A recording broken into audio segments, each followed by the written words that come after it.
Start.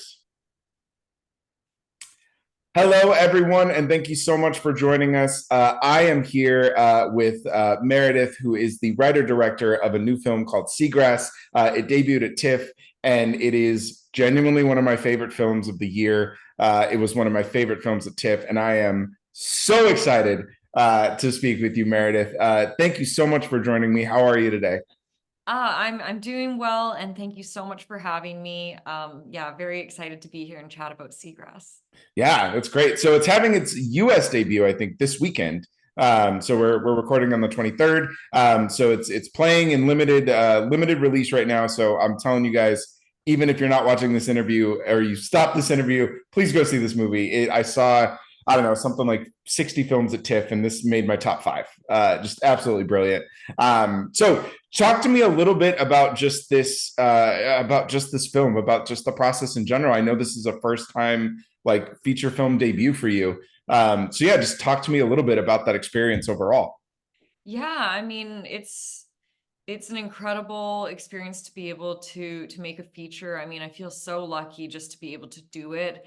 Because yeah, I know it takes so much and so many people to come together. So yeah, I feel so grateful to have been able to do it. And of course, like going from a short to a feature was a big feat. I definitely felt internally challenged in so many different ways throughout the process, but also like incredibly fulfilled as well. So I'm just very excited that it's done now and that people can see it and I can just sit back and relax.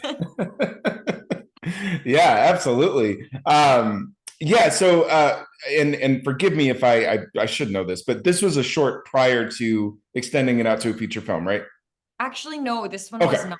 Yes, this was not. So yeah, really the idea and everything began in, I think my first draft was December 2018 and we shot in June 2022. So those years I was just really kind of finding the story, finding what it was I wanted to say. And the jumping off point for me was just really wanting to talk about not just family dynamics. Like I knew that was kind of the outer container of the film and like being at a retreat where so many tensions can rise, but it was really more so the idea of exploring uncertainty within all of the characters and kind of thinking about their internal worlds and how they feel so disrupted and unstable in what's happening inside of themselves and questioning so much. And so that's what I really wanted to look at in all the characters. And as I began the writing process, that was kind of my anchor point as I pieced together many different interweaving themes. Yeah, I want to unpack that a little bit because this Yeah. film is so layered and so complex. You mentioned nuances, and I don't think there's a single flat character in this entire film. Everybody is just so texturally layered, and you can just constantly peel back things like an onion of basically everybody. I mean, there's some characters that show up here for I don't know, maybe a couple minutes, and even then, you're like, wow, there's a lot going on there that needs to be unpacked. So just talk to me a little bit about maybe some of the difficulties or just how you were able to kind of layer such a complex film filled with so many complex characters because there's no easy answers in anything in this film.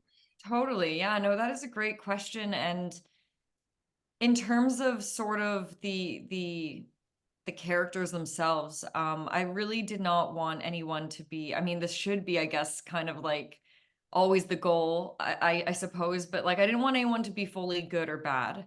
I really wanted to find the humanity, and to me, the humanity is both good and bad in everyone, or the things that they're all struggling with. Not maybe bad's the wrong word because I have empathy for all of the characters as well, even the ones who do some pretty obnoxious or things that are wrong. It's like I still see all of the characters as human and these are their faults and these are the things that they need to work through in their lives, and maybe it won't even happen in the film. I think in particular the father character is a very challenging character. He does some things that are racist throughout the film, says some things that are racist, and for me, like you said, there's no simple answers in this because I don't believe that it's about taking all these complex themes and then really simplistically wrapping them up. I really, I think it's important for these questions to breathe and to get a glimpse of where it might go after. So for me, I think there's certainly a consequence to his actions in the film. Will we see his whole transformation? No, because it's just a week in his life. But I do feel like at least, I hope people see a little bit of a glimmer of a change in terms of some of those aspects of his character. So really everyone I was sort of approaching and just trying to find that human side of them. Yeah, that's great. I love the just in kind of getting specific with that character in particular. I love the juxtaposition of when they're going through kind of some of those exercises and prior to him, really opening up, he's so resistant to it. And then you have, I think, Patrick, right, who's just so performative, like so obviously performative, and not, he's going through this because he talks all about how much he loves it. But then you really see kind of it flipping on its head, where you see like what it means to really tap into the types of things that they're trying to do when he finally just like releases truthfully. And I love those things. Those are all things that are kind of built into these characters, and I love those individual type of scenes that you're able to pull off. So yeah.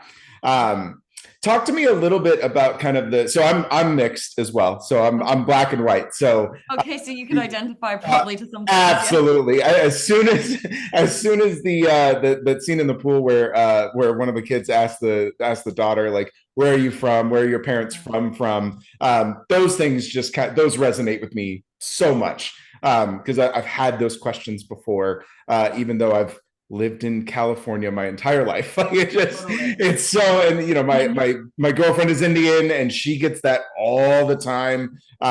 So it's such a resonating thing. So talk to me a little bit about how, again, we talked about layers, how you were able to kind of weave in some of those just racist undertones, things that don't feel aggressive, but they're microaggressions. So yeah, talk to me a little bit about that. Well, of course, this film is set in the 90s for anyone who hasn't seen it. And I think that, microaggressions and the word othering, these are kind of new words. I mean, I'm sure they existed decades ago in like maybe, I don't know, some form, but it wasn't really like something that I heard. Maybe that's because I was a kid, but I do also think they're a bit more like terms that people hear more these days and understand and are starting to reflect on. And so having the film set in the 90s, I was just thinking like, this was the type of racism that was so prevalent and certainly still is.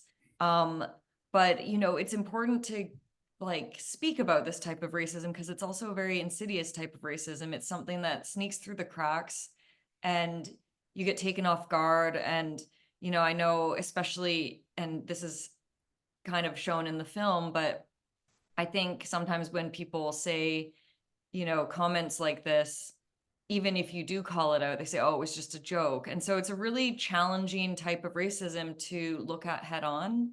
And that's exactly why I wanted to in the film, because it's something worth having a dialogue around.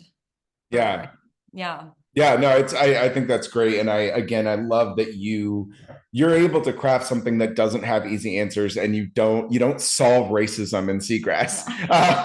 Hey, I don't know if I have the power to solve that, right? Like why I don't like it when films make everything okay in the end, when it's like that doesn't reflect the world that we're in.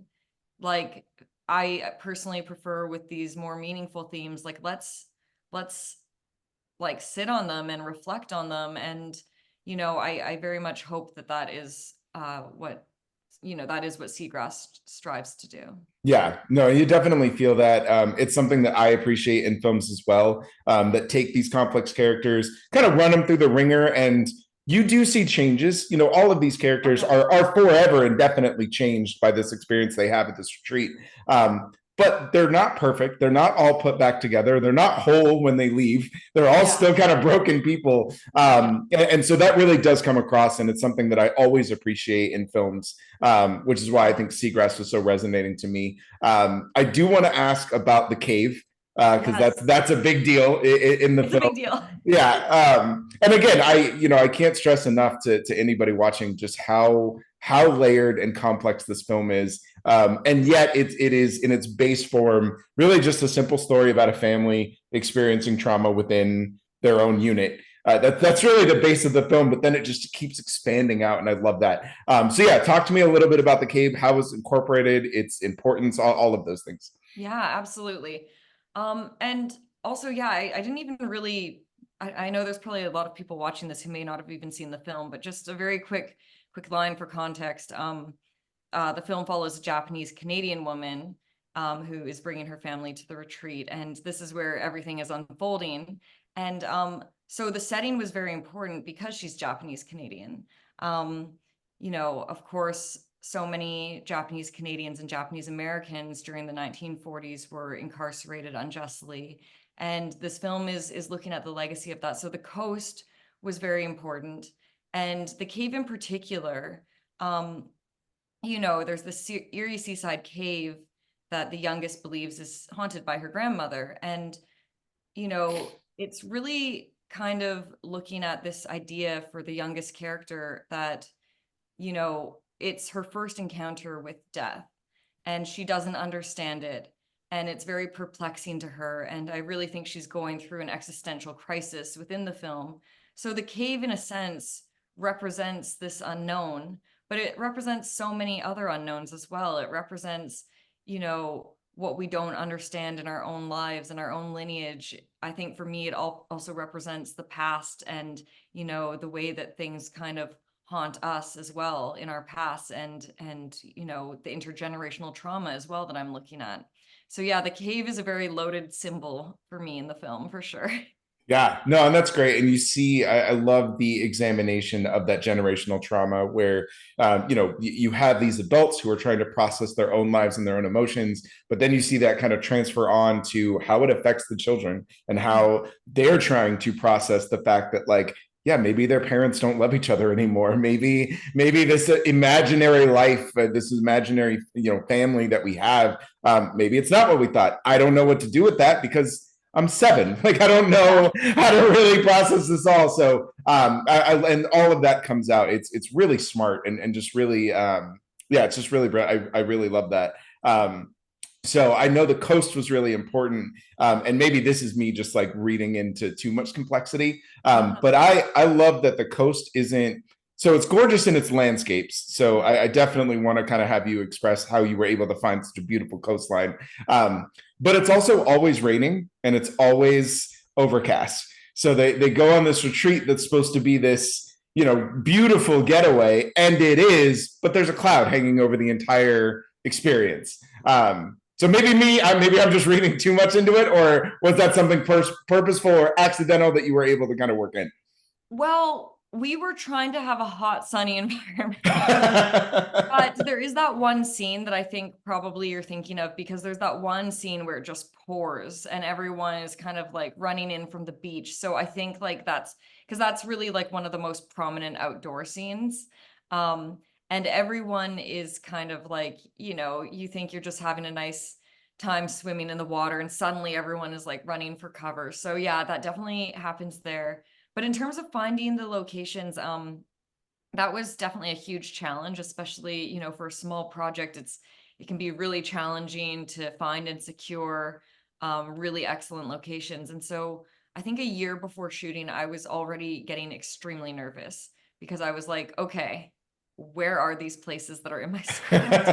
And can we afford to shoot at them? Do they exist?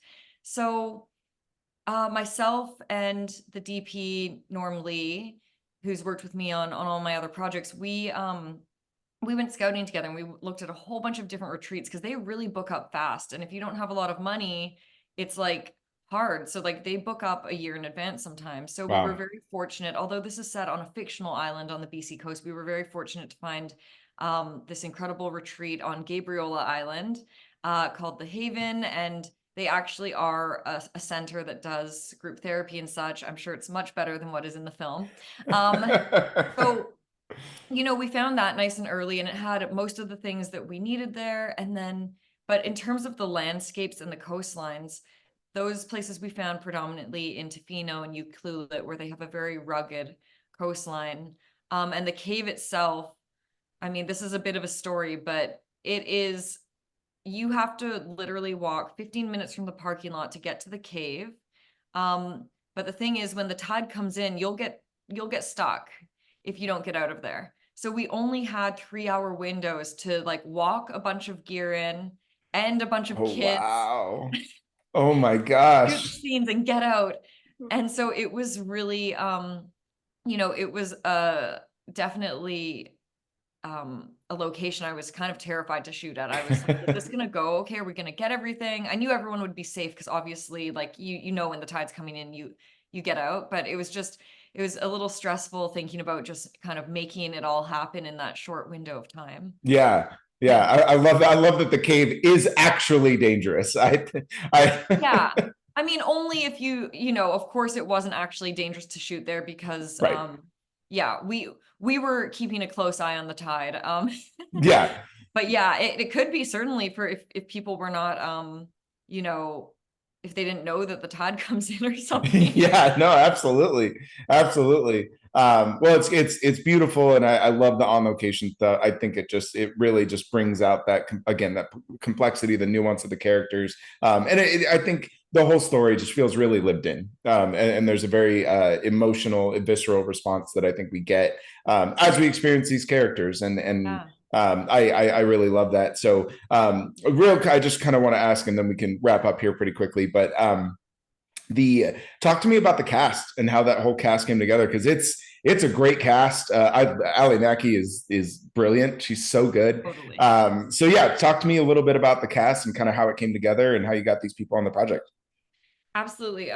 Yeah, I feel so lucky. The cast is incredible. They are just such wonderful people as well as these fantastic actors. So I was really lucky to work with everyone. Ali Mackey came on first because she's kind of, the main person in the film that we really needed to work around. And yeah, as soon as we met, we just had this instant bond. And like, I got a chance to work with her a little bit, and I was really able to see how incredibly gifted she is, not just in the comedic roles that I, had sort of seen a little bit more of, but the dramatic side as well. So it was really great getting, knowing that she was going to be Judith. That really allowed me to see the film so much more. And then, the rest came from a casting process and just reaching out to people. I was shocked Sarah Gadon took on this role, like completely shocked. And not only that, but she did it within like 2 days. Like we sent her the script, she read Oh it, she wow. said yes. Like it was so incredible and so like generous of her, to take on this role, because it is, in many ways, it's not the meatiest role, though it's a very significant role. So I was so grateful for that. And then yeah, the kids we had a really hard time finding, as you can probably imagine. It got down to a week and a half before shooting before we cast them.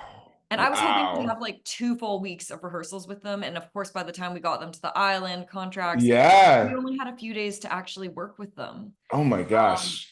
but yeah, Naya Bright-Kreitz, who played Stephanie, and Remy Marthaler, who played Emmy, are just incredible kids. And the most beautiful thing was that within 5 minutes of getting them in the room together for rehearsal, they already seemed like sisters. It was so cute. Like they were kind of like, Remy has all these stuffed animals and she was like throwing them at Naya. It was really cute. That's adorable. I love it. Yeah. So Yeah. it was really great that the chemistry just worked for them. Like it's something that we couldn't have, yeah, we didn't know if it would, we just kind of had to put the two incredible actors together, and we were Yeah. so that it all worked out. Yeah, no, that's great. And I mean, child actors can be so difficult to find, Yeah. just especially for projects like this where, they can't just be brat kids. Like there's a lot going on in their characters. So Yeah. I mean, that's amazing that you were able to kind of just get them in a room and then be like, okay, yeah, no, this is right. This Yeah. is the right thing. Yeah, that's great. Yeah. Yeah, honestly, like the casting process is the part of making a film that I find the most stressful, because it's like if you do not choose the right person, it's it's not going to work out. And so I get really kind of like anxious as I'm casting. But Jenny Ju, the casting director, did an incredible job, as did the Canadian casting directors, Kara Ide and Chris Waz at K&K Casting. They actually wrote to every single kids acting school in Canada. Oh my gosh. Yes. Like they were Wow. digging and digging and digging, and even when I was like, I just haven't quite found the person yet, they kept going. And yeah, it was really amazing to just work with people who wanted to, like, really find the right people as much as I did. Yeah, no, that's incredible. And like I said, those efforts really come through. You can see it in the cast. The cast is just incredible. And you're right. You can have all the great words on paper, but if you don't have the right people to bring it to life, they're just words. They don't really. I think people No. forget that a lot in filmmaking, where the character and the person playing the character have to. They really have to sync, and you can tell when they don't. And here I mean, they absolutely all do. Truthfully, the cast is Totally. absolutely incredible. I love it. So just a few more questions. So Absolutely. what I honestly I could talk to you for like the rest of the day, but I know I'm sure you have plenty of other things you need to do. Um, No rush at all. so I guess my last thing would be one of my last things would be just what are you really hoping for people to this is a loaded question, to be honest, Yeah. just full disclosure. What's something that you really want people to kind of take away from this experience when they go and see it? Yeah, I think there's a couple things. I mean, we've touched on it earlier in this discussion, but just, I think that there's, of course, a lot of themes around Japanese Canadian or American identity and mixed race identity, and, especially the incarceration of Japanese Canadians and Americans. I know there's a lot of people who still don't know that history. And, like, even though this film certainly isn't intending to explain it, in fact, I was trying to be very careful to not be too heavy-handed, but I hope that it will kind of engage viewers to maybe look into it a bit more if they're not very familiar with it, because yeah, I think it's a very important part of Canadian and American history to know and to understand. And of course, just a sense of, like, I want people to feel a sense of connection, and I think that's in so many different ways, whether it's people who you know share that they are mixed race identity or Japanese Canadian or American, but also I think there's a lot of other themes that people can connect to in this. I know some people have come up and talked to me about how it really resonated for them because their parents got divorced and had a similar divorce to the one in the film, or people who have had challenges and stress around motherhood. um I hope that people will just really find a sense of connection in the end. Yeah, I Yeah. love it. I can't stress enough, guys. Please go see this movie. It is so good. I don't know that you can reveal this, but what is next for you?